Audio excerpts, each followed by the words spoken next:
Pero ¿qué pasa? Hoy os traigo una guía básica de cine de zombies para entender el género a lo largo de 13 películas.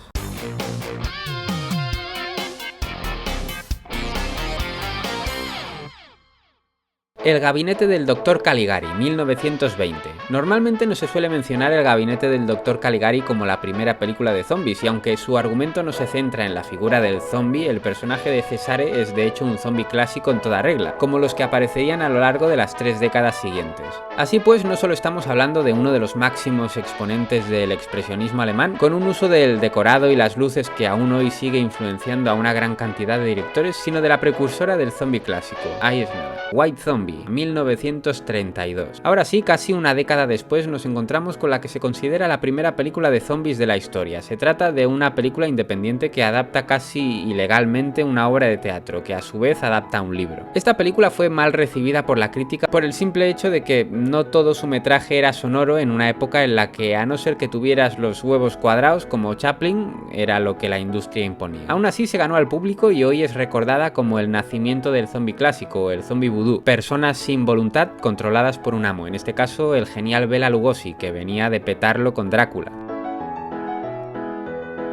The Walking Dead, 1936, titulada en España Los muertos andan y dirigida ni más ni menos que por Michael Curtiz, director de Casablanca, y protagonizada por Boris Karloff, otro que casi no lo estaba petando después de actuar en más de 20 películas tras interpretar al monstruo de la película El Dr. Frankenstein. Y no 20 películas cualquiera, hablamos de La Patrulla Perdida con John Ford, Scarface con Howard Hawks, La Momia, otro clásico de la Universal, El Cuervo, La novia de Frankenstein, en fin. Y eso solo en 5 años. Vamos, que la fama es muy efímera, imaginaos quién recordará dentro de 80 años a los ídolos de ahora. En esta película un inocente es condenado a muerte y más adelante resucitado con bastante sed de venganza y de tocar el piano en una escena memorable. Una nueva vuelta de tuerca al género que todavía estaba dando sus primeros pasos. Yo anduve con un zombie, 1943, otro clásico de otro de los grandes, uno de los directores que mejor ha utilizado la luz y el sonido en el fuera de plano a la hora de generar tensión, ocultando cierta información para que sea el espectador el que la complete. Director de genialidades como La Mujer Pantera, con esta peli de bajo presupuesto pero alto ingenio visual nos metemos de lleno en la mitología exótica del zombie vudú con una atmósfera muy sugerente y en ocasiones casi poética. Otra parada obligatoria dentro del género que el tiempo ha terminado por poner en el lugar que merece.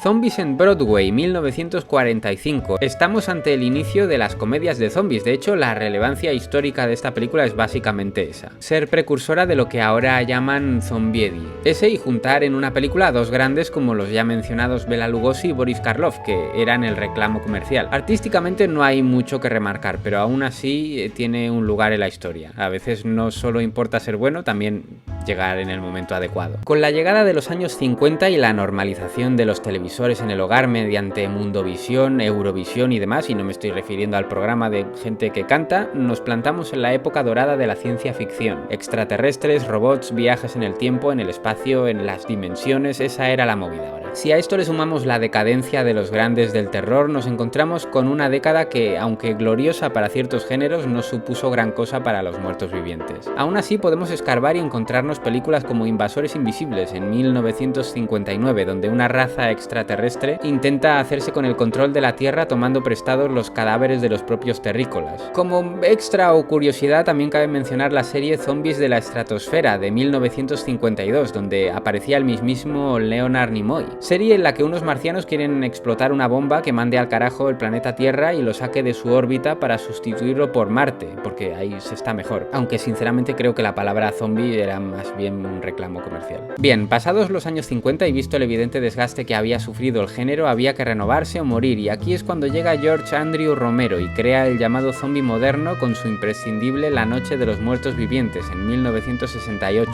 fundacional y fundamental. Por primera vez tenemos a los zombies que hoy todos conocemos, los que se han levantado de sus tumbas, mueren al destruirles el cerebro y comen carne humana. Si el zombie vudú se valía del miedo a un ser con capacidad para controlar las mentes de otros, algo evidentemente relacionado con la idea de los líderes dictadores, ahora los zombies pasan a ser una metáfora del propio ser humano, del miedo a los que son diferentes y del consumismo, algo que el propio Romero desarrolla en su llamada trilogía de los muertos. Centrándonos puramente en esta primera entrega, La Noche de los Muertos Vivientes, vemos, gracias a un final totalmente totalmente seco y sin concesiones cómo se articula una enorme crítica a la sociedad racista del momento. Cabe destacar que esta es la primera película de terror con un protagonista negro. No profanar el sueño de los muertos, 1974. Para muchos una de las mejores películas de la etapa del zombie moderno, junto a la trilogía de Romero. Además de ser una de las primeras películas de zombies española, también fue una de las primeras en plantear el origen de la resurrección de los muertos, dándole un mensaje ecológico. Al igual que los zombies de Romero, estos también son capaces de utilizar objetos rudimentarios a modo de arma. Amanecer de los muertos, 1978. De nuevo, George Romero vuelve a la carga con una película que recaudó 30 veces su presupuesto. Si la primera transcurría en una granja a las afueras, escenario que se ha convertido ya en un clásico del género, esta transcurre en un centro comercial y de nuevo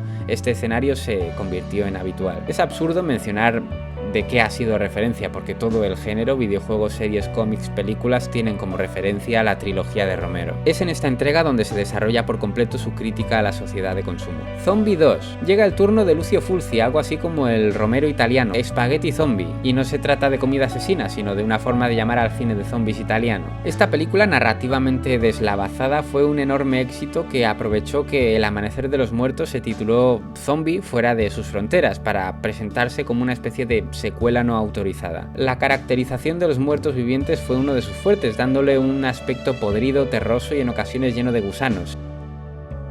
El Día de los Muertos, 1985. Una vez más vuelve Romero con la tercera parte de su trilogía. En su momento fue la peor recibida de las tres, pero la perspectiva del tiempo han hecho que sus valores y sus aportaciones al género la coloquen donde le corresponde. ¿Alguna vez habéis escuchado el verdadero peligro no son los zombies, sino las personas? Pues ya sabéis cuál era su fuente de inspiración. Un paso más en la evolución del zombie moderno, donde los pocos supervivientes viven en las alcantarillas y un científico trata de amaestrar a los muertos vivientes ya que no pueden acabar con ellos, cosa que da lugar a algunos de los momentos más míticos alrededor de uno de los zombies más queridos por los fans del género. El regreso de los muertos vivientes, 1985. Entre los 70 y los 80 fueron las décadas de oro del género y la comedia no podía faltar. El regreso de los muertos vivientes es uno de los máximos exponentes de la zombiedia y la culpable de que todos pensemos que los zombies comen cerebros. Esta película es el germen de muchas de las comedias del género que conocemos y dio lugar a una saga, aunque esta es autoconclusiva. Como inciso tengo que mencionar la película Sweet Home de 1989, que si bien toca a los zombies de forma tangencial, fue el germen del videojuego Sweet Home, que a su vez fue el antecesor de la saga de videojuegos Resident Evil, que como curiosidad contó con la dirección de George Romero para realizar un vídeo promocional. Llegamos a los años 90 y aquí ya estaba todo el pescado vendido, incluso los infectados ya existían desde la película de Crazy del propio Romero, lo único que quedaba era tirarse a la piscina y volverse locos. Así es como llegó Brain Dead,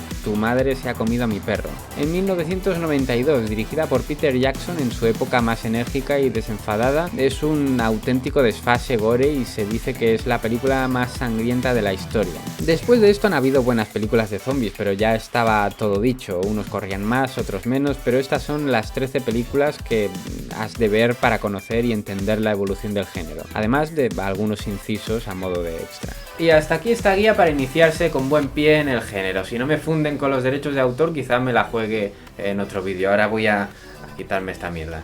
Quiéranme. Todo lo que han visto es obra de un especialista. No lo intenten en sus casas.